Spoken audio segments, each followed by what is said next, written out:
বন্ধুরা, রান্নাঘরে চলে এসেছি। এখানে আদা, রসুন, পেঁয়াজ, কাঁচা লঙ্কা বেটে নিয়েছি হলুদ গুঁড়ো, কাশ্মীরি মির্চি, লবণ, আর একটু জিরের গুঁড়ো, আর একটু সামান্য গরম মশলা। এইটাকে এখন আমি মেখে নিচ্ছি। এবার আমি মাছ দুটো ভেজে নেব। এই যে এই মশলাগুলো মাছে লাগিয়ে নেব, লাগিয়ে আমি ভেজে নেব। বন্ধুরা দেখতে থাকো। মশলাটা লাগানো হয়ে গেছে, এদিকে তেলটা গরম হয়ে গেছে। আমি এখন এটা ভাজতে দিয়ে দেবো। অল্প আজেই ভাজবো।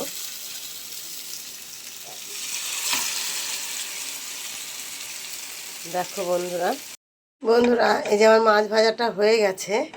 একটা মাছ তুলে দিয়েছি। এই যে একটা হয়ে গেছে বন্ধুরা। তা কেমন হয়েছে বলবেন, ভুল ত্রুটি হলে ক্ষমা করবেন। কারণ আমি মশলা দিয়ে এরকম করে একটু অর্ধেক ভেজে তারপরে দিতে হয় চালনির উপরে, পোড়া পোড়া করতে হয়। সেটা আমার নেই, তাই করতে পারিনি। এইভাবেই করে দিলাম। ভালো লাগলে লাইক কমেন্ট শেয়ার করে পাশে থাকবেন। ভিডিওটা পুরো দেখার জন্য অসংখ্য ধন্যবাদ। রাখছি তাহলে, অন্য ভিডিওতে আবার দেখা হবে। টাটা।